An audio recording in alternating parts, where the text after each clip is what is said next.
Bismillahirrahmanirrahim. Assalamualaikum warahmatullahi wabarakatuh. Alhamdulillahirabbil alamin. Wassalatu wassalamu ala asyrofil anbiya'i wal mursalin wa ala alihi wa sahbihi ajmain. Amma ba'du. Bapak kepala sekolah yang saya hormati, Bapak Ibu Dewan Guru IPB SD 3 Purwodadi yang saya hormati. Pertama-tama marilah kita panjatkan puji dan syukur kepada Allah Subhanahu wa Ta'ala karena pada hari ini kita bisa berkumpul dalam acara diseminasi program guru penggerak modul budaya positif. Salawat serta salam semoga senantiasa tercurah limpahkan kepada junjungan kita Habibullah Muhammad Sallallahu Alaihi Wasallam. Mudah-mudahan syafaatnya melimpah kepada kita. Bapak dan Ibu yang saya hormati, adapun acara yang dilaksanakan, yang pertama pembukaan, yang kedua menyanyikan lagu Indonesia Raya dan 15 guru penggerak, yang ketiga sambutan kepala sekolah, yang keempat pemaparan diseminasi, yang kelima diskusi atau tanya jawab, yang keenam doa, 7 penutup, 8 pokok bersama. Marilah kita buka acara ini dengan bacaan basmalah bersama-sama. Bismillahirrahmanirrahim. Acara yang kedua yaitu menyanyikan lagu Indonesia Raya dan hadirin mohon berdiri.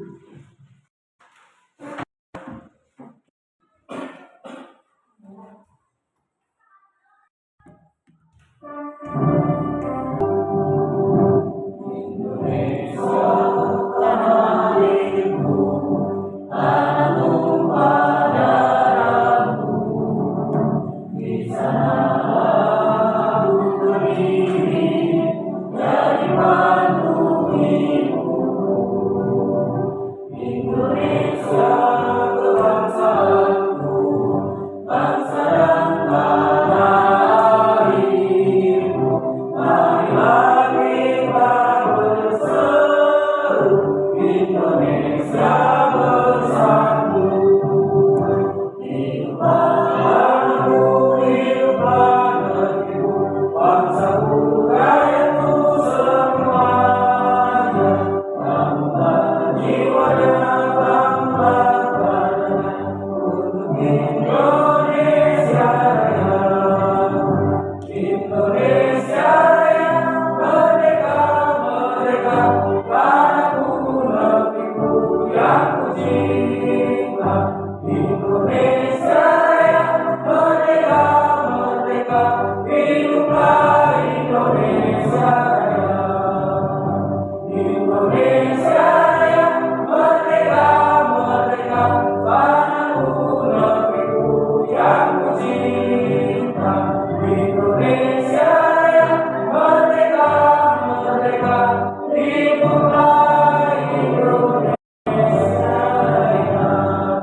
Bismillahirrahmanirrahim. Assalamualaikum warahmatullahi wabarakatuh. Alhamdulillah, wassalatu wassalamu ala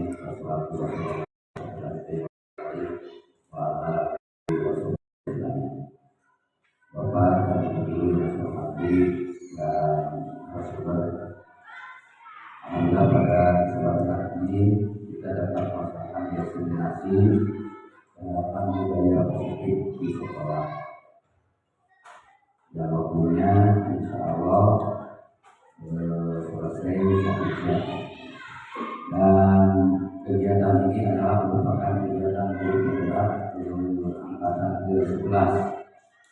Untuk itu saya sebagai kepala sekolah mengimbau kepada bapak dan ibu yang belum menjadi calon guru penggerak, silakan untuk mendaftarkan diri, karena ini adalah merupakan tujuan yang sangat baik meningkatkan kompetensi daripada bapak dan ibu yang ada di provinsi. Dan pada kesempatan ini kita akan mengikuti diseminasi untuk itu yang berharap ikuti dengan bersama apa yang akan nanti disampaikan oleh narasumber. Apabila ada hal-hal yang perlu ditanyakan, silakan tanyakan, ya, jangan sungkan-sungkan. Itu saja mungkin yang dapat saya sampaikan untuk pemberian. Assalamualaikum warahmatullahi wabarakatuh.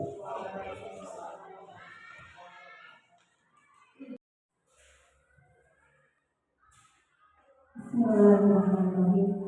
Assalamualaikum. Bismillahirrahmanirrahim. Assalamualaikum warahmatullahi wabarakatuh. Innal hamdalillah nahmaduhu wa nasta'inuhu wa nastaghfiruh wa na'udzu billahi min shururi anfusina wa min sayyiati a'malina. May yahdihillahu fala mudilla lahu wa may yudlil fala hadiya lahu. Allahumma shalli ala sayyidina Muhammadin bin Abdillah wa ala alihi wa sahbihi wa man walah. Amma ba'du, yang terhormat Bapak Kepala UPTD SDN 3 Karyamukti, yang kami hormati Bapak Ibu guru pendidik UPTD SDN 3 Karyamukti, hadirin Allah, para tamu undangan yang berbahagia. Pertama dan yang paling utama, marilah kita bersyukur kepada Allah Subhanahu wa taala. Alhamdulillah pada kesempatan hari ini kita bisa berjumpa kembali dalam keadaan sehat jasmani dan rohani. Semoga pertemuan kita kali ini mendapatkan ridho dan berkah dari Allah Subhanahu wa taala. Amin ya rabbal alamin. Salawat beserta salam semoga senantiasa terlimpah curahkan kepada panutan alam, yakni Habibana wa Nabiyana Muhammad sallallahu alaihi wasallam. Semoga kelak kita semuanya mendapatkan syafaatul uzma dari beliau. Amin ya rabbal alamin. Bapak Kepala Sekolah dan Bapak Ibu Dewan Guru yang dirahmati Allah, terima kasih atas kehadirannya pada kesempatan yang berbahagia ini.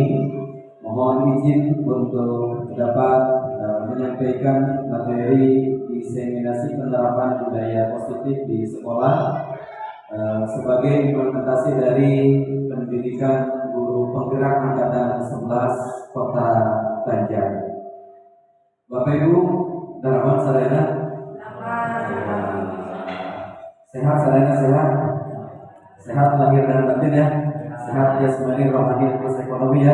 Alhamdulillah, mudah-mudahan Sarena semuanya sehat jasmani dan rohani dan dilancarkan segala urusan. Amin ya rabbal alamin. Oke, Bapak Ibu sekalian yang dirahmati Allah Subhanahu wa taala, saya sebagai salah satu anggota guru angkatan ke-11 di Kota Banjar tahun kali ini, kita akan sama berbagi pengalaman ataupun praktik baik yang berkaitan dengan budaya positif di sekolah. Saya sangat yakin dalam yang biasa lakukan di sekolah, bahkan sudah menjadi hal yang kita pelajari semenjak kita dilombakan menjadi guru sampai sekarang. Adalah hal yang sudah biasa, mudah-mudahan kebiasaan yang sudah ini bisa menjadi sebuah budaya yang positif.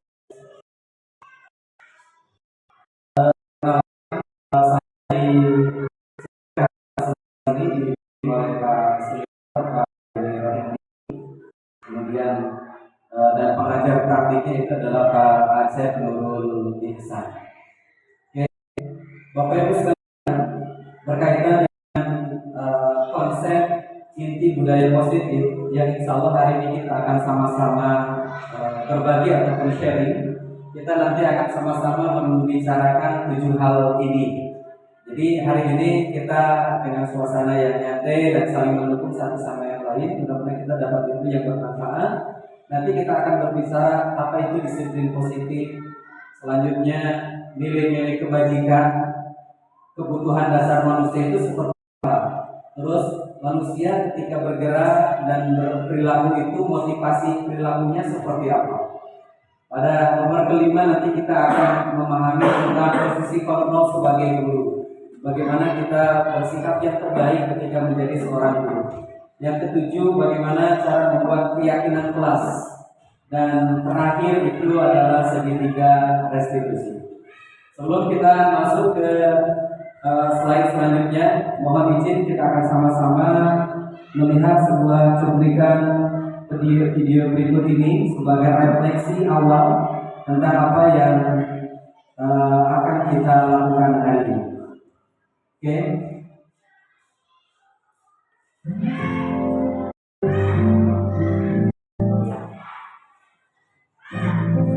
Mari kita sejenak melihat cuplikan video tentang kondisi kita dengan kondisi orang lain berikut ini.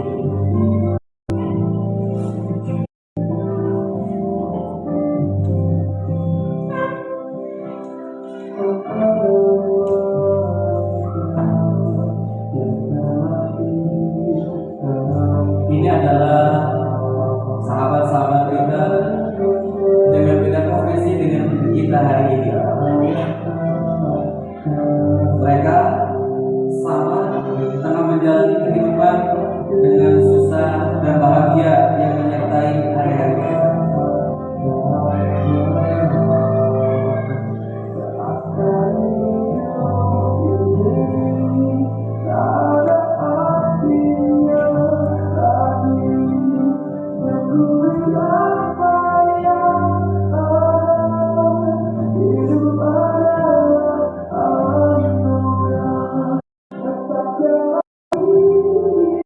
Kita terlahir dalam keadaan yang sempurna.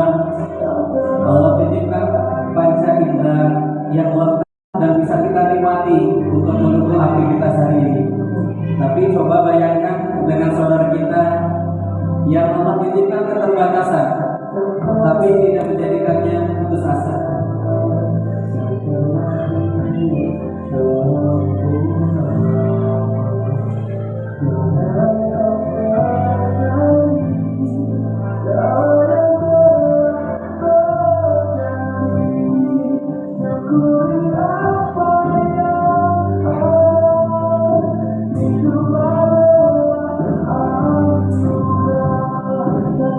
Kita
Dan cuplikan video tadi, kalau mohon izin, kalau boleh, apa yang dapat Bapak Ibu ambil hikmah dari cuplikan video tadi? Gimana Bu Susi? Apa yang bisa diambil dari cuplikan video tadi? Ibu Bu Susi, apa hikmah ataupun hal yang paling ingat dari cuplikan video barusan? Hikmah dari video yang tadi, tentunya kita harus banyak bersyukur atas apa yang kita miliki. Jangan sampai kita berpikiran bahwa kita itu merasa kurang dan tidak selalu merasa puas, karena masih ada orang lain di bawah kita yang lebih kurang. Kita harus selalu bersyukur. Terima kasih ya. Berarti menandakan puasanya jangan ke atas karena ini masih ada saudara kita yang kehidupannya jauh lebih baik kita. Oke, selanjutnya mohon izin Pak Aman ya, Pak Aman, kira-kira apa yang bisa diambil dari video barusan Pak Aman tentang realita kehidupan di luar dunia pendidikan kita? Hikmah dari tayangan tersebut mungkin isinya hampir sama. Jadi kita sebagai ciptaan Allah itu, kita jangan memandang ke atas, tapi lihatlah kita ke bawah. Karena kalau kita melihat ke atas pasti banyak nafsu kita pengen terus, tapi lihat yang di bawah. Jadi kita di bawah dari kita banyak orang-orang yang lebih banyak yang lebih kekurangan gitu. Seperti itu. Oke, terima kasih ya. Oke, ternyata orang yang di bawah kita itu jauh lebih banyak, dan posisi kita hari ini adalah posisi yang didapatkan oleh saudara-saudara kita. Terima kasih Bapak Ibu sekalian yang luar biasa. Oke, selanjutnya hari, bulan, tahun itu senantiasa berubah. Kita hari ini berada di zaman yang disebut uncertain era, zaman ketidakpastian.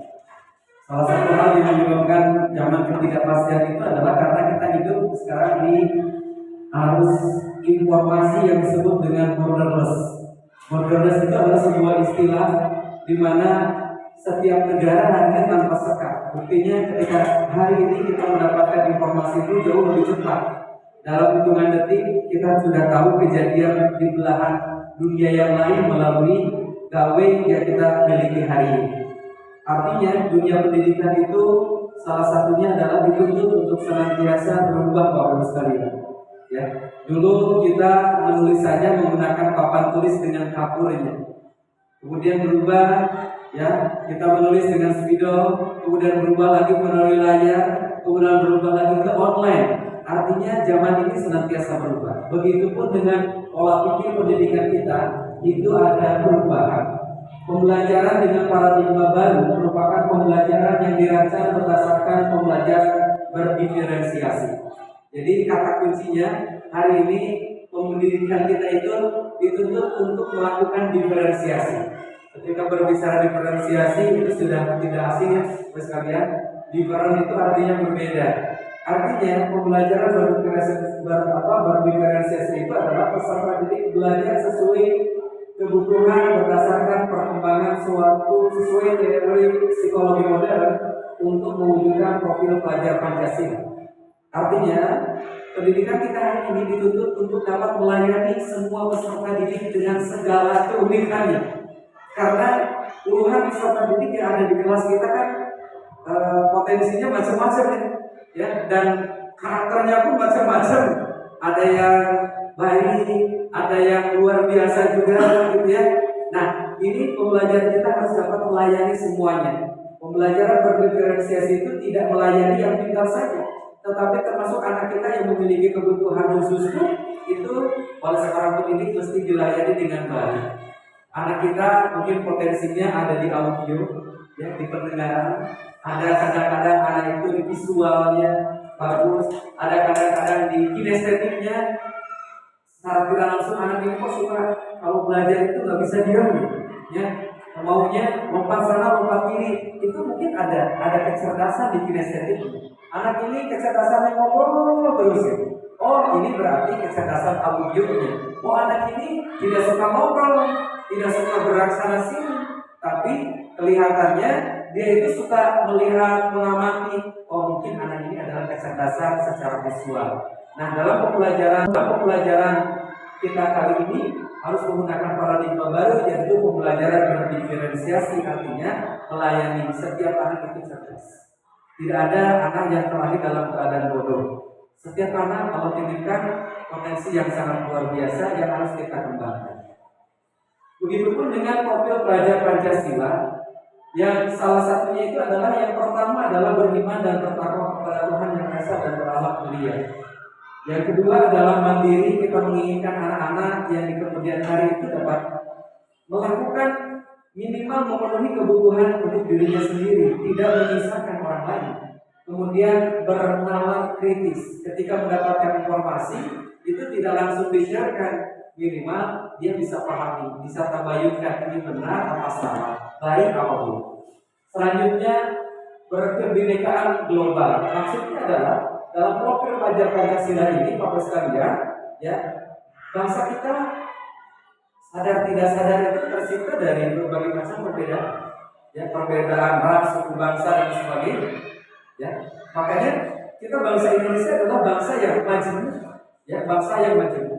Ya, suku kita banyak sekali, agama kita banyak sekali, tetapi walaupun perbedaan itu tidak menjadikan dan itu menjadikan kita menjadi bersama. Begitupun kalau kita bandingkan dengan bangsa yang lain, maka Bhinneka Tunggal Ika itu bukan hanya di negeri kita, tapi kita lihat ternyata kita dengan saudara kita yang di Afrika katakan tentunya berbeda, ya, tetap walaupun berbeda tetapi adalah saudara kita sekemanusiaan.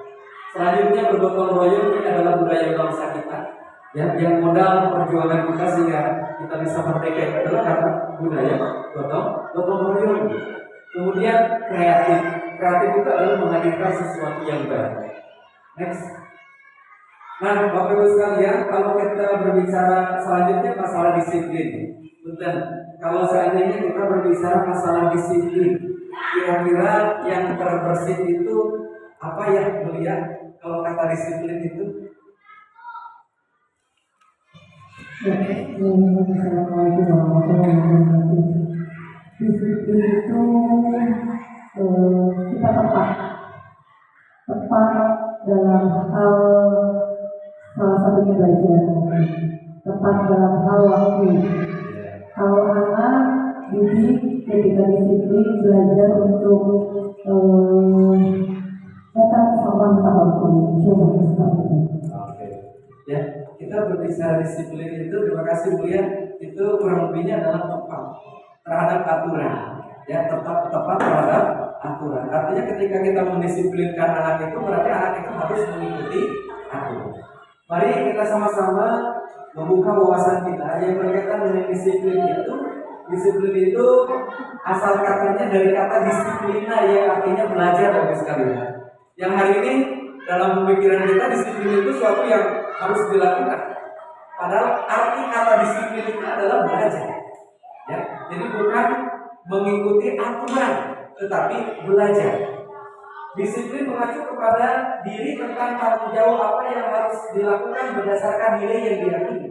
Artinya, disiplin itu adalah berpacunya kepada nilai, belajar untuk menanamkan nilai.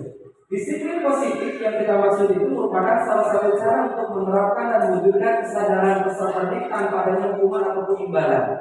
Nah, makanya kenapa disiplin itu disebut belajar itu, karena belajar untuk melahirkan kesadaran. Jadi anak datang tepat waktu, anak belajar dengan dengan baik itu karena kesadaran yang muncul. Walaupun tanpa ada misalnya beberapa aturan pun, kalau anak sudah sadar bahwasanya belajar itu adalah kebutuhan, ya kebutuhan, maka dia akan belajar dengan sendirinya. Disiplin tepat waktu, ya kalau seandainya anak sudah sadar, dia tidak usah ada istilah ada bel karena sudah sadar. Peserta didik yang sudah berdisiplin positif, mereka sudah terbiasa melakukan nilai-nilai kebajikan. Artinya, ketika kita berbicara masalah disiplin, kita adalah upaya seorang anak ataupun kita sebagai pendidik untuk dapat untuk dapat mengikuti nilai-nilai yang ada dalam kehidupan ini, sehingga muncul kesadaran disiplin itu adalah kebutuhan saya untuk dapat meraih kesuksesan, karena tidak ada kesuksesan baik itu dalam dunia pendidikan maupun pendidikan kalau tanpa ada disiplin. Selanjutnya, ketika berbicara nilai kebajikan, Bapak Ibu sekalian, itu adalah sejumlah nilai-nilai yang sudah disepakati bersama di luar dari suku, bangsa, agama, bahasa ataupun latar belakang yang lainnya. Jadi ketika kita berbicara nilai kebajikan, ini nilai ini berlaku, misalnya nilai kejujuran. Ini mau di Indonesia, mau di Amerika, ya mau di Afrika, tetap itu berlaku. Jadi ini adalah sebuah nilai yang sudah disepakati oleh semua pihak. Nah, di kita hari ini kita mengomongkan tentang profil pelajar Pancasila, ya dengan dengan nilai-nilai kebajikan yang sudah tadi kita bahas. Kemudian juga ada beberapa yang disepakati oleh ILO Premiers, ya, yaitu ada toleransi. Hari ini yang digembur-gemburkan itu adalah kita diminta untuk toleransi. Kita menghargai perbedaan, ya, menghargai perbedaan karena di sekeliling kita banyak perbedaan. Kemudian ada rasa hormat, integritas. Maksud integritas itu adalah kita melakukan kebaikan itu bukan hanya pada saat di sekolah saja, di masyarakat, di keluarga, dan dimanapun kita tetap melakukan kebaikan. Baiknya kita itu bukan hanya ketika berada di tempat ibadah saja, tapi di luar pun tetap. Kemudian termasuk nilai-nilai kebajikan itu adalah berkaitan dengan keterampilan hidup life skill. Seperti yang dibutuhkan sekarang itu adalah dapat dipercaya, lurus hati, pendengaran yang aktif, tidak merendahkan orang lain, dan memberikan yang terbaik dari diri kita. Selanjutnya, Bapak Ibu sekalian, ini adalah 5 dasar kebutuhan manusia. Kita sebagai manusia yang hidup di muka bumi ini, setidaknya kita memiliki 5 kebutuhan dasar. Yang pertama adalah kebutuhan untuk bertahan hidup. Yang kedua adalah penguasaan, ketiga kasih sayang dan rasa diterima, kesenangan dan kebebasan. Kalau ada salah satu saja, misalnya kebebasannya berkurang gitu. Kita ingat misalnya flashback 79 tahun belakang di saat bangsa kita belum merdeka, ya. Itu yang terusik daripada kebutuhan manusia itu adalah kebutuhan kebebasan. Karena apa? Tidak ada istilah kebebasan menentukan pilihan kita, menentukan cita-cita kita dalam nuansa penjajahan. Yang ada itu adalah di saat bangsa kita itu diatur oleh bangsa yang lain. Next. Untuk selanjutnya, Bapak Ibu sekalian, ini ada teori motivasi perilaku manusia. Manusia itu ketika bergerak itu, ketika berubah itu, setidaknya ada 3 faktor. Pertama adalah motivasi eksternal, yang kedua sama juga eksternal, dan yang ketiga adalah internal. Yang berkaitan dengan motivasi eksternal, motivasi itu kalau dalam bahasa agama itu niatnya. Sehingga misalnya kalau di dunia kepolisian itu kalau ada hal yang kejadian sesuatu yang heboh gitu ya, itu yang dicari motifnya apa, niatnya apa. Nah, orang ketika berubah perilakunya itu karena ada beberapa motivasi. Yang pertama untuk menghindari ketidaknyamanan, hukuman apa yang akan terjadi apabila saya tidak melakukannya. Ya, ketika ada hukuman, orang akan cukup menghindar, ya, biar tidak kena hukuman tersebut. Kemudian untuk mendapatkan imbalan dari orang lain ataupun institusi, ini eksternal, ya. Orang akan bergerak, misalnya kalau datang tepat waktu, maka akan mendapatkan rewardnya, itu akan bergerak. Anak kalau misalnya dapat juara 1, dia akan dikasihkan hadiah ataupun piala, itu akan tergerak kan. Kita mengikuti beberapa perlombaan, anak kan siang malam berlatih gitu ya, siang malam berlatih sehingga termotivasi. Kenapa termotivasi? Karena ada ini, ya, ada imbalan. Makanya kita dalam dunia pendidikan kita mengenal ada teori punishment and reward, hukuman dan penghargaan. Jangan sampai yang dimunculkan itu hukuman terus gitu ya. Sementara rewardnya tidak ada. Harus balance, harus seimbang. Dan yang terakhir, untuk menghargai diri sendiri, disiplin untuk kontrol diri. Saya akan menjadi orang seperti apa jika saya melakukan. Terkadang orang bergerak itu karena dia ingin menampilkan kualitas diri. Bahwasanya saya adalah orang baik yang dapat memberikan kebaikan dan kebermanfaatan kepada sesama. Ya, sebagai seorang guru, maka yang dimiliki kita adalah ilmu, ya, ilmu pengetahuan. Maka ketika dia berangkat ke sekolah itu, yang jadi motivasinya adalah karena saya memiliki ilmu, saya ingin bermanfaat dengan ilmu saya. Next. Bapak Ibu yang dirahmati Allah, berkaitan dengan 3 cara mendisiplinkan anak. Ya, ada 3 cara. Ya, kalau seandainya anak kita misalnya melanggar misalnya telat. Kira-kira untuk Pak Rahmat, kalau misalnya ada anak nih 1 hari 2 hari telat gitu ya, kira-kira cara menanganinya itu seperti apa? Kita berbagi saja gitu ya. 1 hari 2 hari telat, hari ketiganya telat juga gitu. Itu gimana pengalamannya Pak Rahmat? Mungkin untuk anak mungkin dikasih solusinya dengan berbicara antara murid sama guru. Apakah ada faktor-faktor dari rumah seperti halnya tidurnya terlambat, kesiangan itu? Apa ada faktor-faktor yang lain membantu orang tua dulu seperti menjadi berangkat ke sekolahnya menjadi telat? Dalam hal ini peran guru harus bekerja sama antara guru sama orang tua, bukan hanya sama peserta didiknya saja. Maka akan terjadi penerapan disiplin yang bagus. Jadi tidak ada penyalahan antara guru salah karena muridnya dikasih beritahu sama muridnya jadi disalahkan sama orang tua. Tapi kalau ada komunikasi antara guru dan orang tua dan murid, maka akan jalan. Cuma itu jawaban dari saya. Terima kasih boleh berikan tentang kepada Ramadan. Oke. Teman-teman sekalian, itu cara Pak Rahmat beliau itu kalau menemukan anak yang kesiangan ataupun kesiangan, beliau tidak langsung panik, tapi coba mencari tahu kira-kira kenapa dia kesiangan. Oke. Selanjutnya kita akan lihat Bapak sekalian, ini ada 3 cara untuk menerapkan disiplin. Yang pertama ada yang disebut dengan hukuman. Nanti kebiasaan Pak Rahmat dalam menangani anak yang kesiangan itu masuk ke dalam hukuman, kan, konsekuensi atau restitusi. Ciri-ciri dari hukuman itu adalah tidak terencana.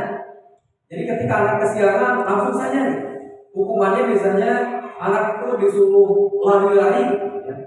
Hari ini lari-lari, besok anak disuruh angkat kaki misalnya, ya. Jadi acak-acakan. Murid tidak tahu apa yang akan terjadi, dadakan surprise kalau hukuman itu ya. Kemudian bersifat satu arah, pokok nama. Jadi kalau kita sebagai guru ketika menasihkan pokok nama kamu salah, tidak menerima alasan apapun itu. Berupa hukuman fisik ataupun psikis, ya, lebih cenderung kepada bullying ya, bullying gitu. Nah, yang kedua ada konsekuensi nih. Itu terencana dan disepakati. Misalnya, nah, kalau kamu kesiangan, nanti kita sepakati ya, hukumannya apa? Oh iya Pak, berarti saya kalau kesiangan saya harus membersihkan misalnya taman. Itu sudah disepakati. Nah, kalau yang terakhir restitusi, itu adalah proses menciptakan murid memperbaiki kesalahannya. Jadi anak nanti ditanya alasannya, apa alasan kamu melakukan ini. Selanjutnya proses kolaborasi yang mengajarkan murid untuk mencari solusi sendiri. Dan murid itu diajak berbicara. Nah, ini ketiga. Nah, kalau kita lihat, cara mendisiplinkan itu ada. Kalau cara-cara yang itu hukuman, ya, mungkin kita mengalaminya ya zaman-zaman ya 10 tahun 20 tahun ke belakang, itu dari hukuman ya, mau tidak mau kan seperti itu. Kemudian konsekuensi dan terakhir restitusi. Next. Nah, selanjutnya ada berkaitan dengan keyakinan kelas. Kalau seandainya saya bertanya, kira-kira apa sih bedanya antara keyakinan kelas dengan peraturan kelas? Kita sering mendengar kan ya, di awal tahun pelajaran kemarin itu ada kita membuat bikin yang di kelas itu dengan anak-anak ya. Nah, yang keyakinan kelas itu seperti apa? Mohon izin Bu Eli, kira-kira keyakinan kelasnya itu seperti apa gitu? Keyakinan kelas itu contohnya anak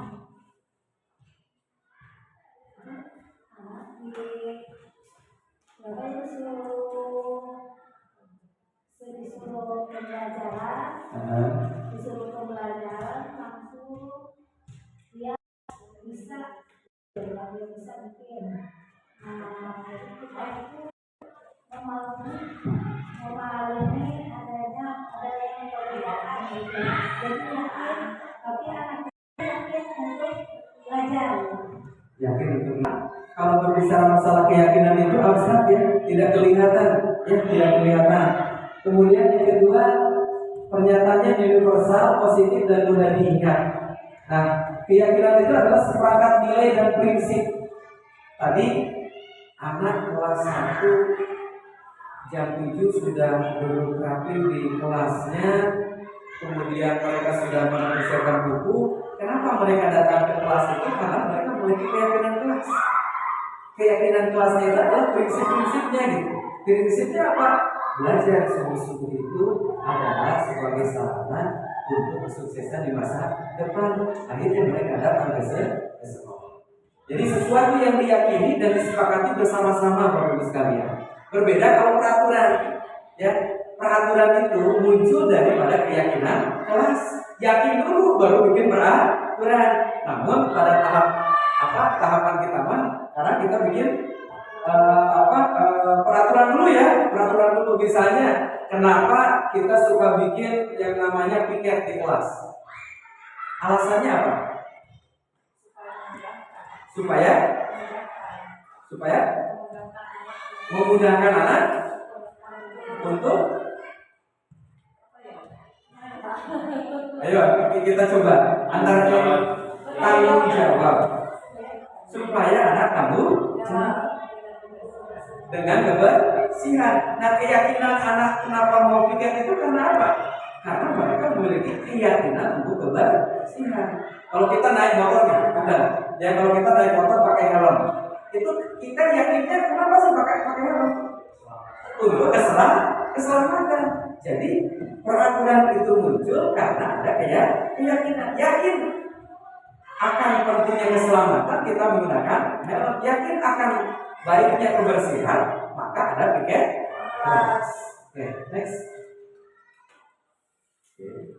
Nah, untuk yang selanjutnya, Bapak sekalian, tadi dalam penanganan kasus-kasus di sekolah itu ada 3, ada hukuman, kemudian ada konsekuensi, dan ada restitusi. Ini teori yang ketiga yang berkaitan dengan restitusi. Restitusi itu adalah suatu proses dialog yang dijalankan oleh guru agar dapat menghasilkan murid yang mandiri dan bertanggung jawab. Nah, Bapak Ibu sekalian, tahapan daripada segitiga restitusi, segitiga restitusi ini adalah yang pertama adalah Bapak Ibu sekalian menstabilkan identitas, yang kedua adalah validasi tindakan yang salah, yang ketiga adalah menanyakan keyakinan. Oke, next. Mari kita amati ini kasus kemarin tanggal 19. Korban itu juga diinjak-injak oleh anak usia. Viral video perundungan siswa SMP di Pangkalan Jawa Barat HMR, siswa kelas 2 SMP ini dikeroyok oleh kakak kelas yang berbeda sekolah. Orang tua korban mengaku terpukul dan melakukan kasus ini ke Mapolres Jakarta. Dari pengakuan korban, sebelum dianiaya oleh kakak kelas beda sekolah itu, dirinya telah mendapatkan intimidasi selama beberapa hari terakhir. Polisi ini telah berkoordinasi dengan sekolah bersangkutan karena pelaku masih di bawah umur, sehingga polisi harus melakukan langkah khusus termasuk melibatkan Komisi Perlindungan Anak Indonesia.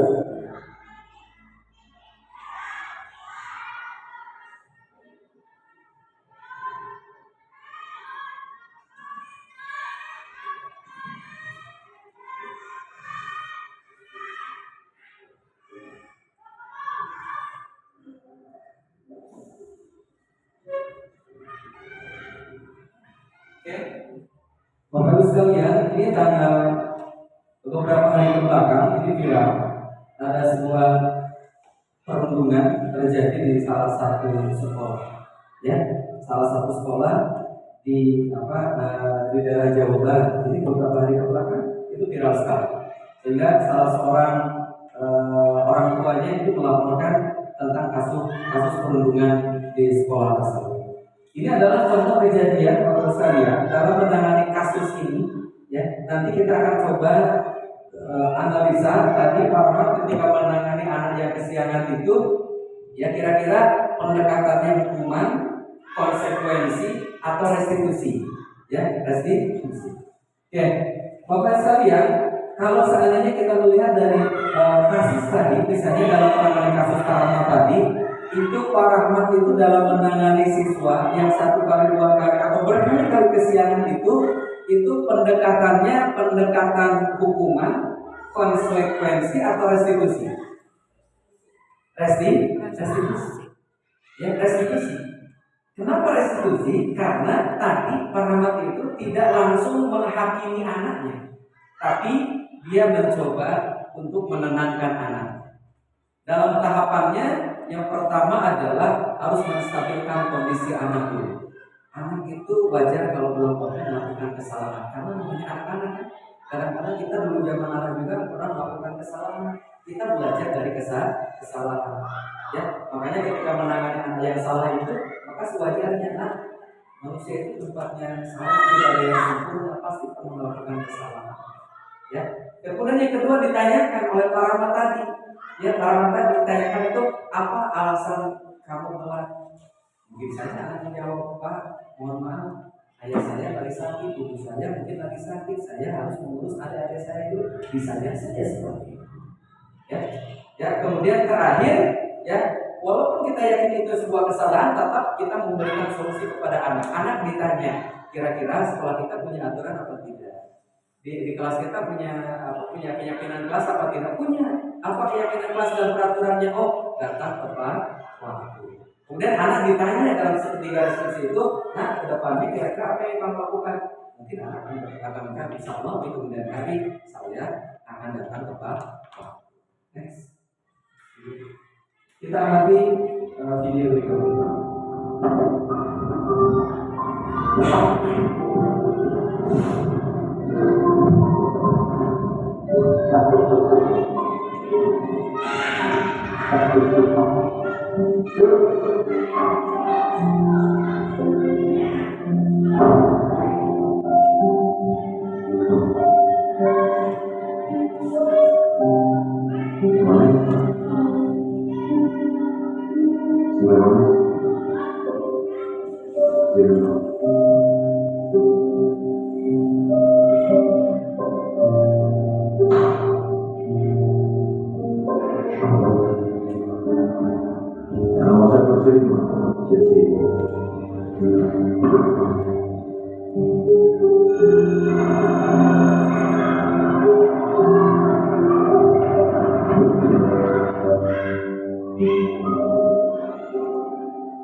Allah itu adalah salah satu contoh ya yang sering terjadi dalam kehidupan kita Bapak sekalian yang berkaitan dengan penanganan anak-anak ya anak-anak yang kesiangan. Oke. Selanjutnya kita akan memperdalam tentang praktek baik segitiga restitusi. Dari video tadi itu sebenarnya dijelaskan ya ketika seorang guru menangani anak yang sudah berkali-kali kesiangan, kemudian diberikan hukuman secara fisik, ya. Kemudian selanjutnya guru ini penasaran, kenapa anak ini kesiangan? Kemudian dia mencoba untuk mengikuti alur pulang anak ketika dari sekolah dan didapatilah ternyata anak kesiangan itu salah satu penyebabnya itu karena ayah kandanya orang tuanya sedang sakit. Dia harus mengurus ayah kandanya terlebih dahulu, adik-adiknya dulu, kemudian baru dia di sekolah. Nah kita sebagai guru tentunya banyak sekali permasalahan yang muncul dari anak-anak kita. Maka guru dengan paradigma baru itu ketika melihat permasalahan itu setidaknya harus mencoba untuk mempraktekkan segitiga restitusi yang tadi. Next. Nah dalam segitiga restitusi Bapak sekalian, tahapannya yang pertama adalah yang harus kita pahami, kesalahan itu adalah bagian daripada proses pembelajaran. Ya. Anak itu tidak mungkin akan tahu yang benar kalau tidak pernah salah.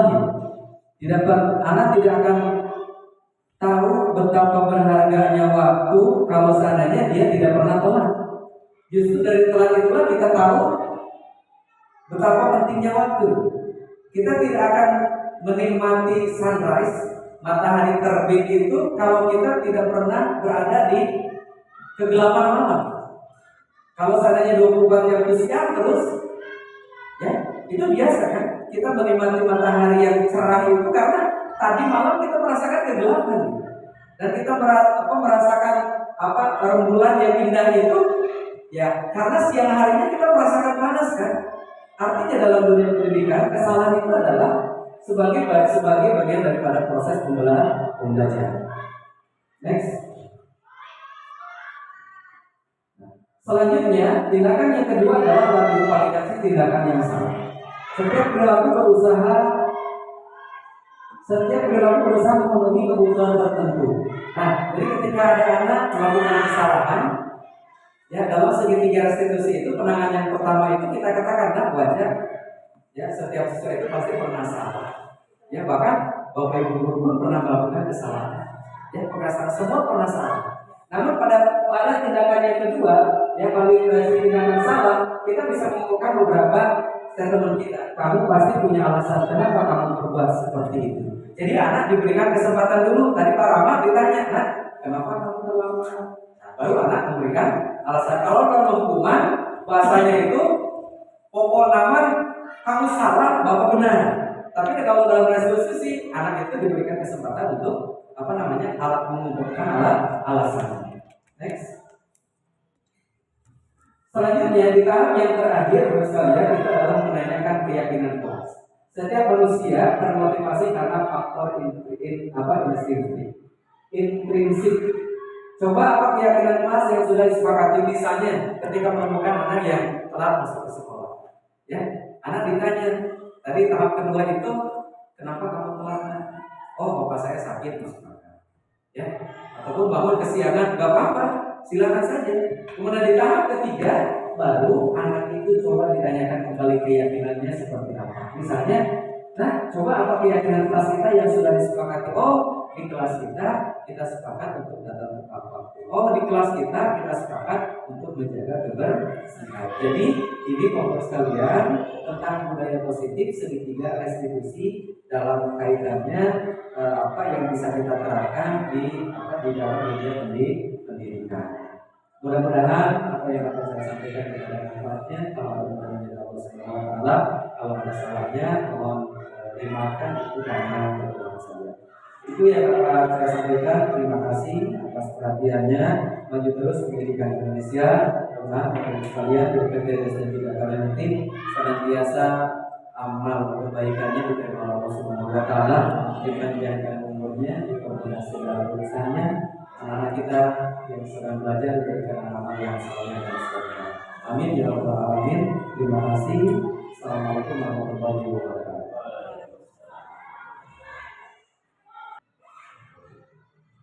Terima kasih kepada Bapak Supriyadi yang telah menyampaikan destinasi tentang budaya Republik. Acara yang kedua yaitu diskusi atau jawab. Silakan kepada Bapak Ibu untuk menyampaikan pertanyaan.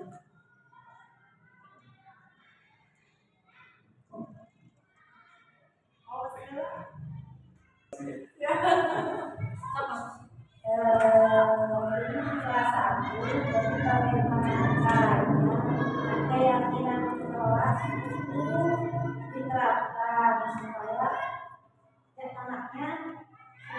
anaknya selalu disiplin. Ya, terima kasih kepada Anda dari bagaimana cara kita menerapkan keyakinan kelas kepada anak satu. Kita silakan kepada teman-teman yang menjawab.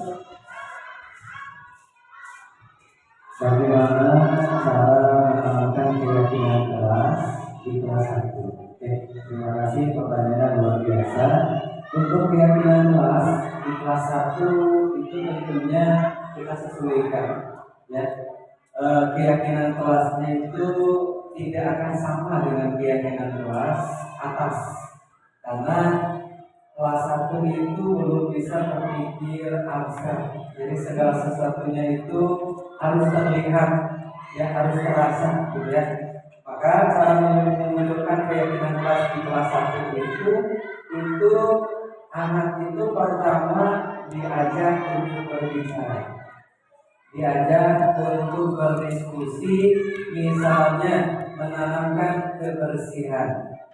Untuk pertama kali bisa saja anak ditanya, nah, apa pentingnya kebersihan di kelas misalnya. Biasanya nanti anak akan menjawab, oh iya, kalau kelas kita bersih, mainnya jadi enak, gitu ya. Kemudian yang kedua juga kita bisa memunculkan keyakinan kelas itu dengan memberikan misalnya sebab akibat. Kalau seandainya kelasnya misalnya banyak sampah, kira-kira ya itu banyak penyakitnya atau tidak. Nah, itu kan bisa ditanyakan kepada anak kelas 1, ya, anak kelas 1. Jadi tahap untuk memunculkan keyakinan kelas untuk anak kelas 1 itu bisa saja anak itu diajak untuk diskusi yang ringan-ringan saja sesuai dengan pemahaman mereka yang masih berpikirnya konkret, tidak abstrak. Dan peraturannya pun tidak mesti misalnya langsung 10, tidak. Mungkin saja disepakati dulu 1, 2, atau 3. Misalnya yang pertama menunjukkan keyakinan kelas untuk menjaga kebersihan. Yang kedua misalnya keyakinan kelasnya itu adalah misalnya untuk datang tepat waktu dan lain sebagainya. Dan tentunya kelas 1 ini adalah kelas yang sangat luar biasa. Yang ketika menanamkan keyakinan kelas itu pun perlu kesabaran, ya, kesabaran, karena kelas 1 itu peralihan dari dunia PAUD, ya kepada dunia sekolah dasar, ya. Kadang harus memberikan contoh terlebih dahulu. Anak kelas 1 itu kalau misalnya dalam masalah kebersihan tidak bisa langsung, kan, ya, anak berikan langsung gitu. Karena kita sebagai gurunya langsung kasih contoh, gitu ya, kasih contoh. Itu karena tahapan kelas 1 itu tahapan masih oke. Mungkin itu menjadi, ya, mudah-mudahan bermanfaat. Terima kasih. Terima kasih. Yang tadi sesi tanya jawab yang langsung dibahas oleh pemateri. Selanjutnya kita ke acara yang pertama yaitu doa yang akan dipimpin oleh Bapak Aan. Akan dipersilakan.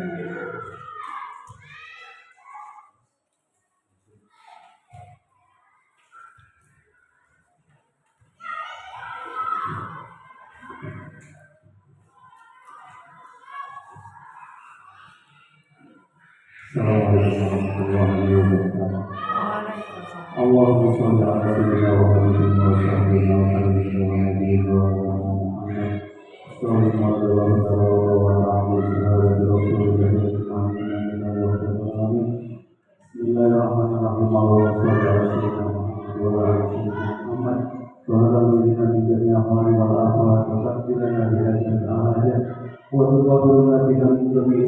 ولا ينفعنا بها إلا ما علمتنا وتبلغنا بها الصبر به وعلى الزاهد وبعد الممات إن الذين يبايعونك إنما يبايعون الله فمن كسب نفسه سبحانه وبما على على وصيت بهذا النبي اللهم يا قوي الهادي اللهم يا قوي الهادي اللهم يا قوي الهادي ربنا افتح بيننا وبين قومنا بالحق وأنت الرحمن ربنا انزلنا انزالا مباركا وأنت المنزلين ربنا آتنا في الدنيا حسنة وفي الآخرة حسنة وقنا عذاب النار برحمتك يا أرحم الراحمين والحمد لله رب العالمين الفاتحة بسم الله الرحمن الرحيم الحمد لله رب العالمين الرحمن الرحيم مالك يوم الدين إياك نعبد وإياك نستعين اهدنا الصراط المستقيم صراط الذين أنعمت عليهم غير المغضوب عليهم ولا الضالين وبالله التوفيق والهداية والسلام عليكم ورحمة الله وبركاته.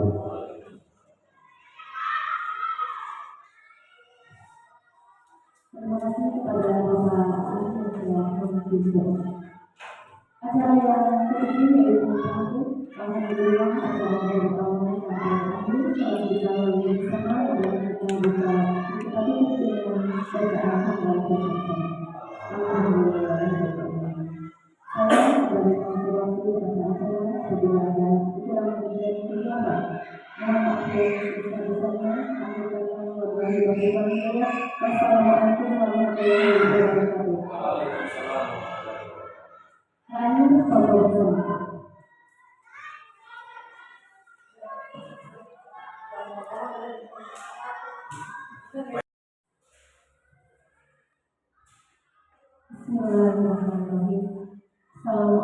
Pelajaran kita kali ini harus menggunakan paradigma baru, yaitu pembelajaran berdiferensiasi, artinya melayani setiap anak itu cerdas. Tidak ada anak yang terlahir dalam keadaan bodoh. Setiap anak Allah titipkan potensi yang sangat luar biasa yang harus kita kembangkan. Begitupun dengan profil pelajar Pancasila, yang salah satunya itu adalah yang pertama adalah beriman dan bertakwa kepada Tuhan yang Esa dan berakhlak mulia. Yang kedua adalah mandiri, kita menginginkan anak-anak yang di kemudian hari itu dapat melakukan minimal memenuhi kebutuhan untuk dirinya sendiri, tidak menyisahkan orang lain. Kemudian bernalar kritis, ketika mendapatkan informasi itu tidak langsung di-share-kan, minimal dia bisa pahami, bisa tabayunkan ini benar apa salah, baik apa buruk. Selanjutnya berkebinekaan global, maksudnya adalah dalam profil pelajar Pancasila ini, Bapak sekalian, ya, bangsa kita sadar tidak sadar itu tercipta dari berbagai macam perbedaan, ya, perbedaan ras, suku bangsa dan sebagainya, ya. Makanya kita bangsa Indonesia adalah bangsa yang majemuk, ya, bangsa yang majemuk, ya, suku kita banyak sekali, agama kita banyak sekali, tetapi walaupun perbedaan itu tidak menjadikan kita dan itu menjadikan kita menjadi bersama. Begitupun kalau kita bandingkan dengan bangsa yang lain, maka Bhinneka Tunggal Ika itu bukan hanya di negeri kita, tapi kita lihat ternyata kita dengan saudara kita yang di Afrika katakan tentunya berbeda, ya, tetap walaupun berbeda, tetap kita adalah saudara kita sekemanusiaan. Selanjutnya bergotong royong ini adalah budaya bangsa kita, ya, yang modal perjuangan kita sehingga kita bisa merdeka itu adalah karena budaya gotong royong.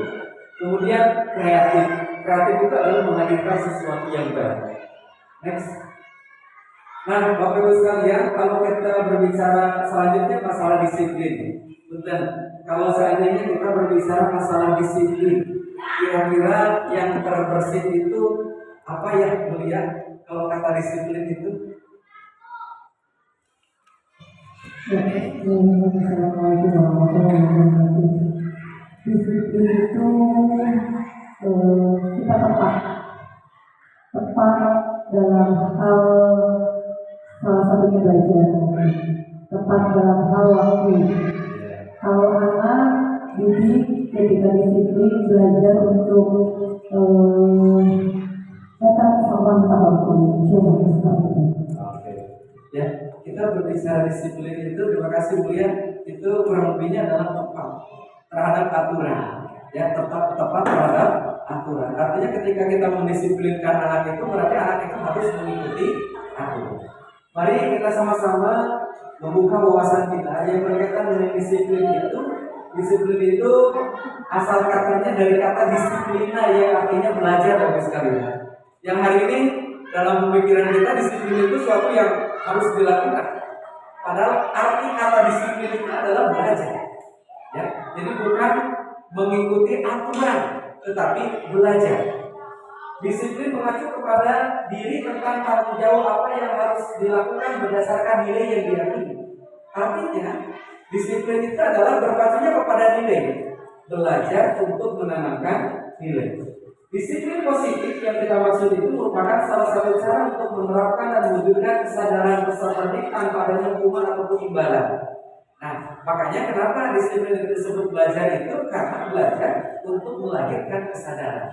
Jadi anak datang tepat waktu, anak belajar dengan dengan baik itu karena kesadaran yang muncul. Walaupun tanpa ada misalnya beberapa aturan pun, kalau anak sudah sadar bahwasanya belajar itu adalah kebutuhan, maka dia akan belajar dengan sendirinya. Disiplin tepat waktu, ya kalau seandainya anak sudah sadar, dia tidak usah ada istilah ada bel karena sudah sadar. Peserta didik yang sudah berdisiplin positif, mereka sudah terbiasa melakukan nilai-nilai kebajikan. Artinya, ketika kita berbicara masalah disiplin, kita adalah upaya seorang anak ataupun kita sebagai pendidik untuk dapat mengikuti nilai-nilai yang ada dalam kehidupan ini, sehingga muncul kesadaran disiplin itu adalah kebutuhan saya untuk dapat meraih kesuksesan. Karena tidak ada kesuksesan baik itu dalam dunia pendidikan maupun pendidikan kalau tanpa ada disiplin. Selanjutnya, ketika berbicara nilai kebajikan, Bapak Ibu sekalian, itu adalah sejumlah nilai-nilai yang sudah disepakati bersama di luar dari suku, bangsa, agama, bahasa ataupun latar belakang yang lainnya. Jadi ketika kita berbicara nilai kebajikan, ini nilai ini berlaku. Misalnya nilai kejujuran, ini mau di Indonesia, mau di Amerika, ya mau di Afrika, tetap itu berlaku. Jadi ini adalah sebuah nilai yang sudah disepakati oleh semua pihak. Nah, di kita hari ini kita membawakan tentang mobil pelajar Pancasila, ya dengan dengan nilai-nilai kebajikan yang sudah tadi kita bahas. Kemudian juga ada beberapa yang disepakati oleh ILO Conventions, ya, yaitu ada toleransi. Hari ini yang digembur-gemburkan itu adalah kita diminta untuk toleransi. Kita menghargai perbedaan, ya menghargai perbedaan karena di sekeliling kita banyak perbedaan. Kemudian ada rasa hormat, integritas. Maksud integritas itu adalah kita melakukan kebaikan itu bukan hanya pada saat di sekolah saja, di masyarakat, di keluarga, dan dimanapun kita tetap melakukan kebaikan. Baiknya kita itu bukan hanya ketika berada di tempat ibadah saja, tapi di luar pun tetap. Kemudian termasuk nilai-nilai kebajikan itu adalah berkaitan dengan keterampilan hidup life skill. Seperti yang dibutuhkan sekarang itu adalah dapat dipercaya, lurus hati, pendengaran yang aktif, tidak merendahkan orang lain, dan memberikan yang terbaik dari diri kita. Selanjutnya, Bapak Ibu sekalian, ini adalah 5 dasar kebutuhan manusia. Kita sebagai manusia yang hidup di muka bumi ini, setidaknya kita memiliki 5 kebutuhan dasar. Yang pertama adalah kebutuhan untuk bertahan hidup. Yang kedua adalah penguasaan, ketiga kasih sayang dan rasa diterima, kesenangan dan kebebasan. Kalau ada salah satu saja, misalnya kebebasannya berkurang gitu. Kita ingat misalnya flashback 79 tahun belakang di saat bangsa kita belum merdeka, ya. Itu yang terusik daripada kebutuhan manusia itu adalah kebutuhan kebebasan. Karena apa? Tidak ada istilah kebebasan menentukan pilihan kita, menentukan cita-cita kita dalam nuansa penjajahan. Yang ada itu adalah di saat bangsa kita itu diatur oleh bangsa yang lain. Next. Untuk selanjutnya, Bapak Ibu sekalian, ini ada teori motivasi perilaku manusia. Manusia itu ketika bergerak itu, ketika berubah itu, setidaknya ada 3 faktor.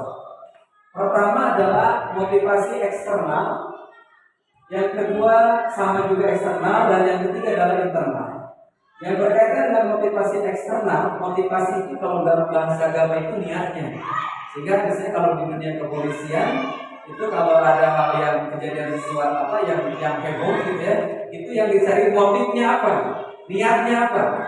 Nah, orang ketika berubah perilakunya itu karena ada beberapa motivasi. Yang pertama untuk menghindari ketidaknyamanan, hukuman apa yang akan terjadi apabila saya tidak melakukannya. Ya, ketika ada hukuman, orang akan suka menghindar, ya, biar tidak kena hukuman tersebut. Kemudian untuk mendapatkan imbalan dari orang lain ataupun institusi, ini eksternal, ya. Orang akan bergerak, misalnya kalau datang tepat waktu, maka akan mendapatkan rewardnya, itu akan bergerak. Anak kalau misalnya dapat juara 1, dia akan dikasihkan hadiah ataupun piala, itu akan tergerak kan? Kita mengikuti beberapa perlombaan, anak kan siang malam berlatih gitu ya, siang malam berlatih sehingga termotivasi. Kenapa termotivasi? Karena ada ini, ya, ada imbalan. Makanya kita dalam dunia pendidikan kita mengenal ada teori punishment and reward, hukuman dan penghargaan. Jangan sampai yang dimunculkan itu hukuman terus gitu ya, sementara rewardnya tidak ada. Harus balance, harus seimbang.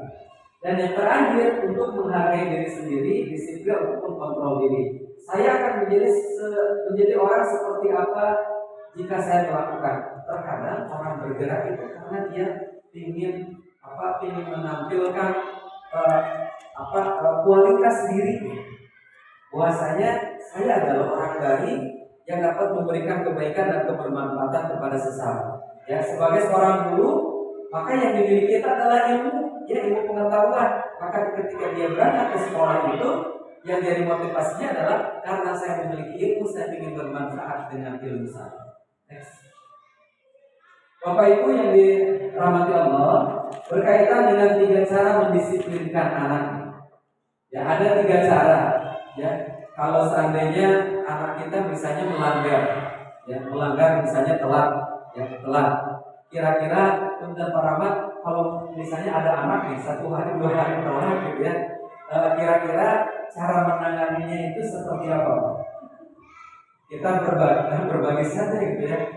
1 hari 2 hari telat, hari ketiganya telat juga gitu. Itu gimana pengalamannya Pak Rahmat? Mungkin untuk anak mungkin dikasih solusinya dengan berbicara antara murid sama guru. Apakah ada faktor-faktor dari rumah seperti halnya tidurnya terlambat, kesiangan itu? Apa ada faktor-faktor yang lain membantu orang tua dulu seperti menjadi berangkat ke sekolahnya menjadi telat? Dalam hal ini peran guru harus bekerja sama antara guru sama orang tua, bukan hanya sama peserta didiknya saja. Maka akan terjadi penerapan disiplin yang bagus. Jadi tidak ada penyalahan antara guru salah karena muridnya dikasih beritahu sama gurunya, muridnya jadi disalahkan sama orang tua. Tapi kalau ada komunikasi antara guru dan orang tua dan murid, maka akan jalan. Cuma itu jawaban dari saya. Terima kasih boleh beri yang tentang kepada Ramadan. Oke. Teman-teman sekalian, itu cara Pak Rahmat beliau itu kalau menemukan anak yang kesiangan ataupun kesiangan, beliau tidak langsung panik, tapi coba mencari tahu kira-kira kenapa dia kesiangan. Oke. Selanjutnya kita akan lihat Bapak sekalian, ini ada 3 cara untuk menerapkan disiplin. Yang pertama ada yang disebut dengan hukuman. Nanti kebiasaan Pak Rahmat dalam menangani anak yang kesiangan itu masuk ke dalam hukuman, kan, konsekuensi atau restitusi. Ciri-ciri dari hukuman itu adalah tidak terencana. Jadi ketika anak kesiangan langsung saja nih, hukumannya misalnya anak itu disuruh lari-lari, ya. Hari ini lari-lari, besok anak disuruh angkat kaki misalnya, ya. Jadi acak-acakan. Murid tidak tahu apa yang akan terjadi, dadakan surprise kehukuman itu ya. Kemudian bersifat satu arah, pokok nama. Jadi kalau kita sebagai guru ketika menegaskan pokok nama kamu salah, tidak menerima alasan apapun itu. Berupa hukuman fisik ataupun psikis, ya lebih cenderung kepada bullying ya, bullying gitu. Nah yang kedua ada konsekuensi nih, itu terencana dan disepakati. Misalnya, nah kalau kamu kesiangan, nanti kita sepakati ya hukumannya apa? Oh iya Pak, berarti saya kalau kesiangan saya harus membersihkan misalnya taman. Itu sudah disepakati. Nah kalau yang terakhir restitusi, itu adalah proses menciptakan murid memperbaiki kesalahannya. Jadi anak nanti ditanya alasannya, apa alasan kamu melakukan ini. Selanjutnya proses kolaborasi yang mengajarkan murid untuk mencari solusi sendiri. Dan murid itu diajak berbicara. Nah, ini ketiga. Nah, kalau kita lihat cara membicarakan itu ada. Kalau cara-cara yang itu hukuman, ya, mungkin kita mengalaminya ya zaman-zaman ya 10 tahun 20 tahun kebelakang kita daratnya dari hukuman ya mau tidak mau kan seperti itu. Kemudian konsekuensi dan terakhir restitusi. Next.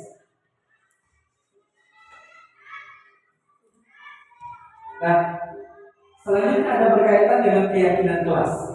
Kalau seandainya saya bertanya, kira-kira apa sih bedanya antara keyakinan kelas dengan peraturan kelas?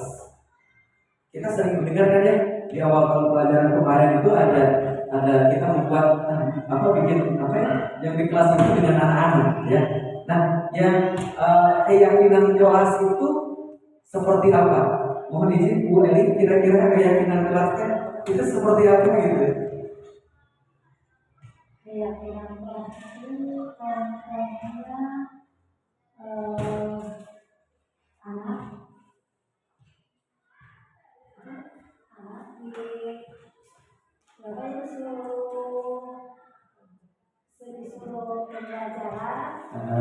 disuruh pembelajaran langsung dia bisa bikin. Kita itu memahami ada yang perbedaan gitu. Jadi yakin, tapi anak yakin untuk belajar. Yakin untuk kalau berbicara masalah keyakinan itu abstrak ya, tidak kelihatan ya, tidak kelihatan. Kemudian yang kedua, pernyataannya universal, positif dan mudah diingat. Nah, keyakinan itu adalah seperangkat nilai dan prinsip. Tadi anak kelas 1 jam 7 sudah duduk rapi di kelasnya, kemudian mereka sudah mempersiapkan buku. Kenapa mereka datang ke kelas itu? Karena mereka memiliki keyakinan kelas. Keyakinan kelasnya itu adalah prinsip-prinsipnya gitu. Prinsipnya apa?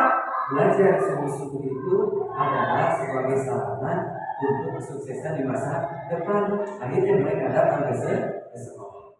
Jadi sesuatu yang diyakini dan disepakati bersama-sama Bapak Ibu sekalian. Berbeda kalau peraturan, ya peraturan itu muncul daripada keyakinan kelas. Yakin dulu baru bikin peraturan. Namun pada tahapan kita mah, karena kita bikin peraturan dulu ya, peraturan dulu. Misalnya, kenapa kita suka bikin yang namanya piket di kelas? Alasannya apa? Supaya memudahkan anak untuk ayo kita coba antara tanggung jawab supaya anak tanggung jawab dengan kebersihan. Nah, keyakinan anak kenapa mau piket itu karena apa? Karena mereka memiliki keyakinan untuk kebersihan. Kalau kita naik motor bukan. Ya kalau kita naik motor pakai helm, itu kita yakinnya kenapa sih pakai helm? Untuk keselamatan. Jadi peraturan itu muncul karena ada keyakinan. Yakin akan pentingnya keselamatan kita menggunakan helm. Yakin akan baiknya kebersihan, maka ada piket. Oke, next. Nah, Untuk yang selanjutnya, Bapak sekalian, tadi dalam penanganan kasus-kasus di sekolah itu ada 3, ada hukuman, kemudian ada konsekuensi, dan ada restitusi. Ini teori yang ketiga yang berkaitan dengan restitusi. Restitusi itu adalah suatu proses dialog yang dijalankan oleh guru agar dapat menghasilkan murid yang mandiri dan bertanggung jawab. Nah, Bapak Ibu sekalian, tahapan daripada segitiga restitusi, segitiga restitusi ini adalah yang pertama adalah Bapak Ibu sekalian menstabilkan identitas, yang kedua adalah validasi tindakan yang salah, yang ketiga adalah menanyakan keyakinan. Oke, next. Mari kita amati Kalau yang besar soal siswa SMP di dalam ini kasus kemarin tanggal 19. korban itu juga diinjak-injak oleh anak usia. Viral video perundungan siswa SMP Negeri Pangkalan Jawa Barat HMR, siswa kelas 2 SMP ini dikeroyok oleh kakak kelas yang berbeda sekolah. Orang tua korban mengaku terpukul dan melakukan kasus ini ke Mapolres Jakarta. Dari pengakuan korban, sebelum dianiaya oleh kakak kelas beda sekolah itu, dirinya telah mendapatkan intimidasi selama beberapa kali terakhir. Polisi ini telah berkoordinasi dengan sekolah bersangkutan karena pelaku masih di bawah umur, sehingga polisi harus melakukan langkah khusus termasuk melibatkan Komisi Perlindungan Anak Indonesia.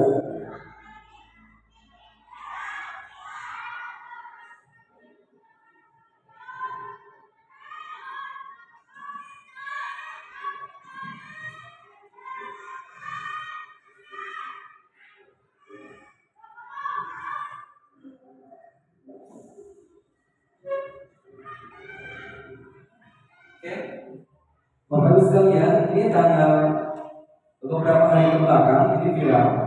Ada sebuah perundungan terjadi di salah satu sekolah, salah satu sekolah di daerah Jawa Barat. Ini beberapa hari ke belakang itu viral sekali, sehingga salah seorang orang tuanya itu melaporkan tentang kasus perundungan di sekolah tersebut. Ini adalah contoh kejadian Bapak sekalian dalam menangani kasus ini. Nanti kita akan coba analisa tadi Pak Ahmad ketika menangani anak yang kesiangan itu, kira-kira pendekatannya hukuman, konsekuensi atau restitusi, restitusi. Oke, Bapak sekalian, kalau seandainya kita melihat dari kasus tadi, misalnya dalam menangani kasus Pak Ahmad tadi, itu Pak Rahmat itu dalam menangani siswa yang 1 kali 2 kali atau berkali-kali kesiangan itu pendekatan hukuman, konsekuensi atau restitusi. Restitusi. Restitusi. Kenapa restitusi? Karena tadi Pak Rahmat itu tidak langsung menghakimi anaknya, tapi dia mencoba untuk menenangkan anak. Dalam tahapannya, yang pertama adalah harus menstabilkan kondisi anak dulu. Anak itu wajar kalau belum pernah melakukan kesalahan, karena namanya anak-anak kan. Kadang-kadang kita dulu zaman anak juga pernah melakukan kesalahan. Kita belajar dari kesalahan. Makanya ketika menangani anak yang salah itu, maka sewajarnya manusia itu tempatnya salah, tidak ada yang sempurna, pasti pernah melakukan kesalahan. Kemudian yang kedua ditanyakan oleh Pak Rahmat tadi. Pak Rahmat ditanyakan itu apa alasan kamu telat? Mungkin saja anak menjawab, Pak, mohon maaf, ayah saya lagi sakit, ibu saya mungkin lagi sakit, saya harus mengurus adik-adik saya dulu. Bisa saja seperti itu. Kemudian terakhir, walaupun kita yakin itu sebuah kesalahan, tetap kita memberikan solusi kepada anak. Anak ditanya, kira-kira sekolah kita punya aturan atau tidak? Di kelas kita punya keyakinan kelas apa tidak? Punya. Apa keyakinan kelas dan peraturannya? Datang tepat waktu. Kemudian anak ditanya dalam segitiga restitusi itu, ke depannya kira-kira apa yang kamu lakukan? Mungkin anak akan berkata, insya Allah di kemudian hari saya akan datang tepat waktu. Next. Kita amati video berikutnya.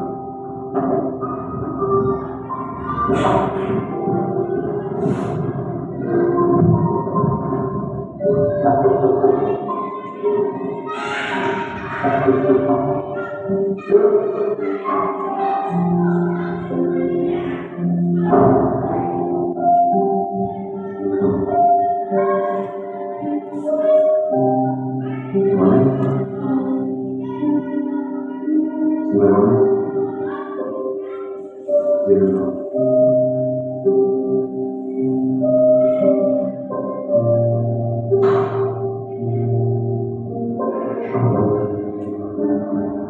Yang nomor saya kursi Jesse.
Bapak Ibu yang dirahmati Allah, itu adalah salah satu contoh ya yang sering terjadi dalam kehidupan kita Bapak sekalian, yang berkaitan dengan penanganan anak-anak ya, anak-anak yang yang kesiangan. Oke, selanjutnya kita akan memperdalam tentang praktek bayi segitiga restitusi. Dari video tadi itu sebenarnya dijelaskan ya, ketika seorang guru menangani anak yang sudah berkali-kali kesiangan, kemudian diberikan hukuman secara fisik ya, kemudian selanjutnya guru ini penasaran kenapa anak ini kesiangan. Kemudian dia mencoba untuk mengikuti alur pulang anak ketika dari sekolah, dan didapatilah ternyata anak kesiangan itu salah satu penyebabnya itu karena ayah kandanya, orang tuanya sedang sakit. Dia harus mengurus ayah kandanya terlebih dahulu, adik-adiknya dulu, kemudian baru dia di sekolah. Nah, kita sebagai guru tentunya banyak sekali permasalahan yang muncul dari anak-anak kita. Maka guru dengan paradigma baru itu ketika melihat permasalahan itu setidaknya harus mencoba untuk mempraktekkan segitiga restitusi yang tadi. Next. Nah, dalam segitiga restitusi Bapak sekalian, tahapannya yang pertama adalah yang harus kita pahami, kesalahan itu adalah bagian daripada proses pembelajaran. Ya. Anak itu tidak mungkin akan tahu yang benar kalau tidak pernah salah. Ya. Anak tidak akan tahu betapa berharganya waktu kalau seandainya dia tidak pernah telat. Justru dari telat itulah kita tahu betapa pentingnya waktu. Kita tidak akan menikmati sunrise, matahari terbit itu kalau kita tidak pernah berada di kegelapan malam. Kalau seandainya 24 jam itu siang terus, ya itu biasa kan? Kita menikmati matahari yang cerah itu karena tadi malam kita merasakan kegelapan, dan kita merasakan rembulan yang indah itu, ya karena siang harinya kita merasakan panas kan? Artinya dalam dunia pendidikan kesalahan itu adalah sebagai bagian daripada proses pembelajaran. Next. Selanjutnya, tindakan yang kedua adalah validasi tindakan yang salah. Setiap perilaku berusaha memenuhi kebutuhan tertentu. Nah, jadi ketika ada anak melakukan kesalahan, Ya, dalam segitiga restitusi itu penanganan yang pertama itu kita katakan wajar. Ya, setiap siswa itu pasti pernah salah. Ya, bahkan Bapak Ibu guru pun pernah melakukan kesalahan. Ya, perasaan semua pernah salah. Namun pada tindakan yang kedua, yang paling tindakan salah, kita bisa menemukan beberapa statement kita. Kamu pasti punya alasan kenapa kamu berbuat seperti itu. Jadi anak diberikan kesempatan dulu. Tadi Pak Rahmat ditanya, nah, kenapa kamu terlambat? Baru anak memberikan alasan. Kalau dalam hukuman bahasanya itu pokok nama kamu salah, bapak benar. Tapi kalau dalam restitusi anak itu diberikan kesempatan untuk alat mengumpulkan alasan. Next. Selanjutnya di tahap yang terakhir sekalian itu adalah menanyakan keyakinan kelas. Setiap manusia termotivasi karena faktor intrinsik. Coba apa keyakinan kelas yang sudah disepakati, misalnya ketika menemukan anak yang telat masuk ke sekolah. Ya, anak ditanya, tadi tahap kedua itu, kenapa kamu telat? Oh, bapak saya sakit masuk akal. Ya, ataupun bangun kesiangan, gak apa-apa, silakan saja. Kemudian di tahap ketiga, baru anak itu coba ditanyakan kembali keyakinannya seperti apa. Misalnya, nah, coba apa keyakinan kelas kita yang sudah disepakati? Oh, di kelas kita sepakat untuk datang tepat waktu. Oh, di kelas kita sepakat untuk menjaga kebersihan. Jadi ini kelompok sekalian tentang budaya positif segitiga restitusi dalam kaitannya apa yang bisa kita terapkan di dalam dunia pendidikan. Mudah-mudahan apa yang akan saya sampaikan kepada manfaatnya. Kalau ada manfaatnya Allah Subhanahu wa taala, kalau ada salahnya mohon dimaafkan itu karena kesalahan saya. Itu yang akan saya sampaikan. Terima kasih atas perhatiannya. Maju terus pendidikan Indonesia.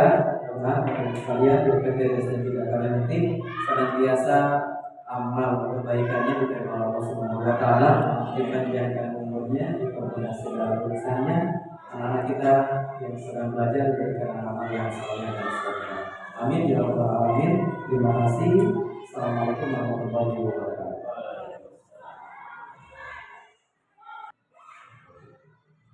Terima kasih kepada Bapak Supriyadi yang telah menyampaikan definisi tentang budaya positif. Acara yang kedua yaitu diskusi atau jawab. Silakan kepada Bapak Ibu untuk menyampaikan pertanyaan.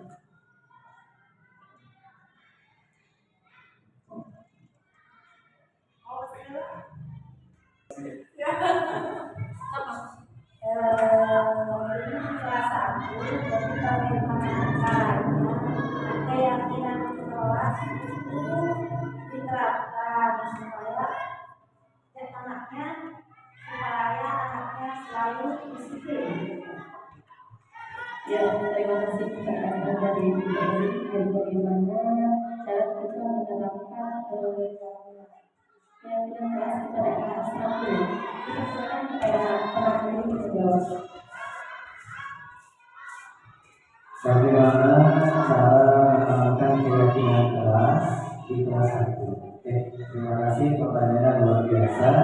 Untuk keyakinan kelas di kelas 1 itu tentunya kita sesuaikan, ya. Keyakinan kelasnya itu tidak akan sama dengan keyakinan kelas atas, karena kelas 1 itu belum bisa berpikir abstrak. Jadi segala sesuatunya itu harus terlihat, ya, harus terasa, gitu ya.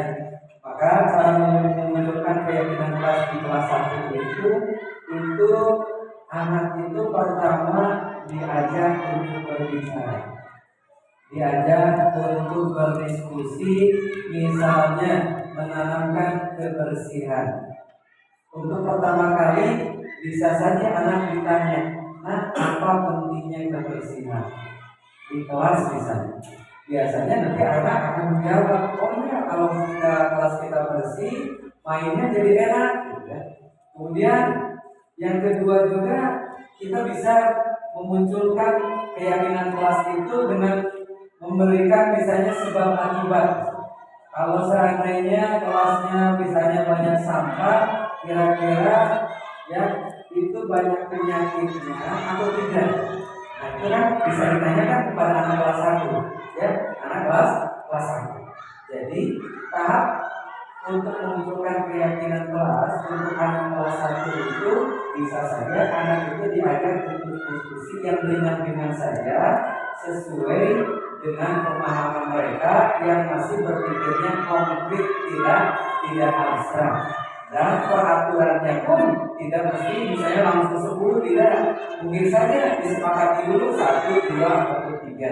Misalnya yang pertama menunjukkan keyakinan kelas untuk menjaga kebersihan. Yang kedua misalnya keyakinan kelasnya itu adalah misalnya untuk datang tepat waktu dan lain sebagainya. Dan tentunya kelas 1 ini adalah kelas yang sangat luar biasa.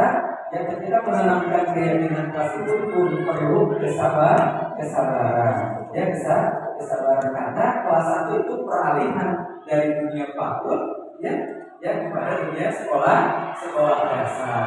Ya, kadang harus memberikan contoh terlebih dahulu. Anak kelas 1 itu kalau misalnya dalam masalah kebersihan tidak bisa langsung kan ya, hanya berikan langsung gitu. Karena kita sebagai gurunya langsung kasih contoh gitu ya, kasih contoh itu karena tahapan kelas 1 itu tahapan isi oke. Mungkin itu menjadi ya mudah-mudahan bermanfaat. Terima kasih. Terima kasih. Itu tadi sesi tanya jawab yang langsung dibahas oleh pemateri. Selanjutnya kita ke acara yang pertama yaitu doa yang akan dipimpin oleh Bapak Aan. Akan dipimpin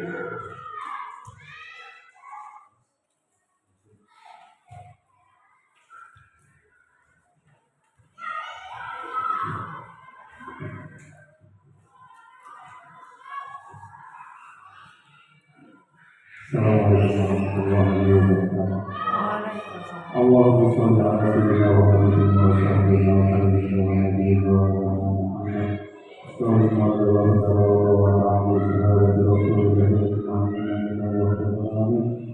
Bismillahirrahmanirrahim. Allahumma sholli ala sayyidina Muhammad wa ala Muhammad. Wa ala nabiyyina min jami'i ahwali wal ahwal wa taqdirana bi hadhihi al-ayat wa tuqabiluna biha min jami'i sayyi'at wa narfa'una biha ila al-'azab wa tuqabiluna bi asrarina min jami'i al-ayat wa ba'dama innal ladhina yubayyi'unaka innama yubayyi'una Allaha faman tasawwara subhanahu wa ta'ala Allahu yusalli bi Allahumma ya qawli al-hajat Allahumma ya qawli al-hajat Allahumma ya qawli al-hajat Rabbana taqabbal wa baina qawmina bil haqqi wa anta al-fatih Rabbana anzilna bisalam baraka wa anta al-munzilin Rabbana atina fid dunya hasanah wa fil akhirati hasanah wa qina adzabannar bi rahmatika ya arhamar rahimin alhamdulillahi rabbil alamin al-fatihah Bismillahirrahmanirrahim Alhamdulillahirabbil alamin arrahmanir rahim maliki yaumiddin iyyaka na'budu wa iyyaka nasta'in ihdinas siratal mustaqim siratal ladzina an'amta 'alaihim ghairil maghdubi 'alaihim waladdallin. Wassalamualaikum warahmatullahi wabarakatuh.